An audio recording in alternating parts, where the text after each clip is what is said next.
G'day everybody, where's Wally here? Well, I just had a look at Antonio's effort. Man, that guy's lazier than Phuket word.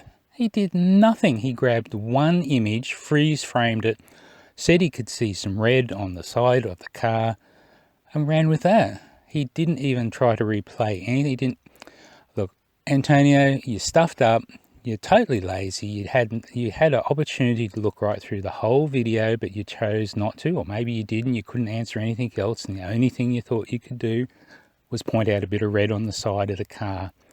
Mate, I'm very thankful that you pointed out that backscattering is not probably the right word. It's reflecting, and I'm talking about the light coming from over the head, reflects off the red car and disappears off into the blackness of space. Now look, I explained it all in the video. Go and watch it. Don't be so frickin' lazy. But anyway, let's point and laugh at Antonio instead.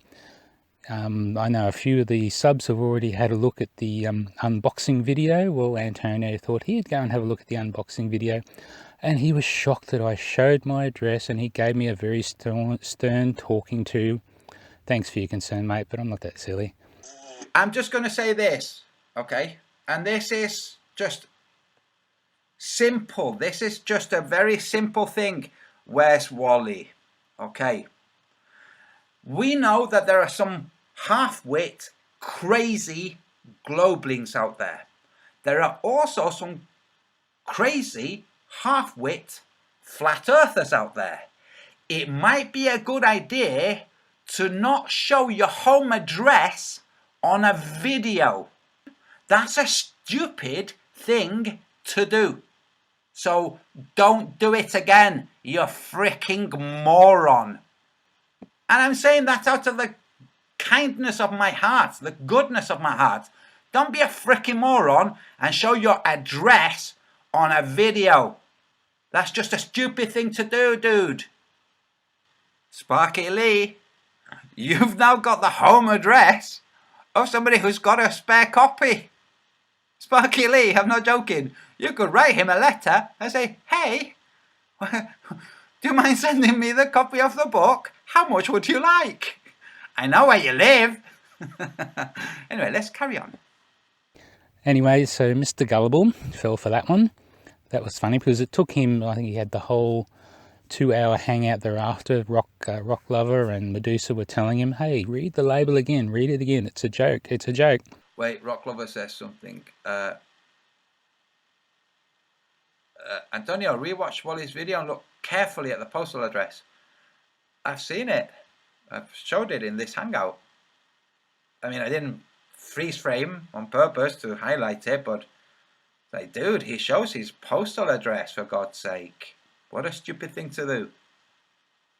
But no, it took him another 2 hours after that to figure it out. So very good. Much fun was had by all the wolf pack. We certainly rolled around the den chuckling here. But then again, what was he doing with that curly stick? Did he buy that? That little curly root that was swimming up the river? I'm not sure what to make of it. Maybe he was being totally Poe on that, or maybe he was buying it. Then again, he was buying the glider too, so who knows? I think Antonio really needs to do some critical thinking lessons. Maybe that'll be a new chapter in your book, mate. How to critical think. No. Oh, look, I am sorry, Antonio. Am I a bit like an annoying pet? Are you trying to get rid of me?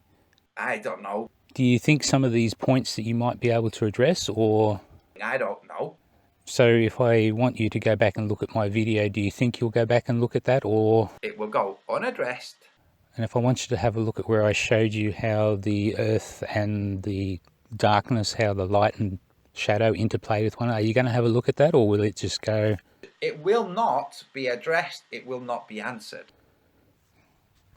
Another swing and a miss. How's that bitch slapping going, Antonio? I don't know. Don't you just love it when flat earthers come to you and they ask you to do something and you've already done it right in the very video that they're commenting on, about 10 seconds before they commented on it, and they were just too frickin' lazy to look? Oh, Tonto, what did you do? Can't you even research anymore, mate? It's a bit idiotic. I'm just saying. Antonio, did you ever think that where's Wally is meaning that I'm pointing out where the Wallies are? Hey? I don't know. No. There's really a few kangaroos loose in the top paddock here on this guy. And Antonio, I've got a bit of a challenge for you. Not that you're bothering doing anything, you're off reading your book or trying to write a new paragraph or two. But the International Space Station, it's obviously that you believe in it because you say it's going to be decommissioned. So there we go, we have you locked in. The ISS is real. It's going to be decommissioned because the sun is going to go spazzo or something or other. Well, I've got another challenge for you. Here's in the description, I've got a KML file and it's all of the ISS tracking data for one day. So that's like 16 orbits around the planet. I want you to plot that on your flat Earth, mate. See if it works out. And then, once you've got it plotted, you've got to tell us how does that ISS turn the corner? Because it would travel in a straight line, you know, one of those laws of motion, things go in a straight line unless a force acts upon it, something or other like that. How does the ISS get round and round? Now, we know it's real. You told us to. Everybody around the world can see it. It gets photographed hundreds of times per day. Even I photographed it just the other day. So, on a globe Earth, it works beautiful and perfect. It just travels in a nice little circular orbit and the Earth spins underneath it.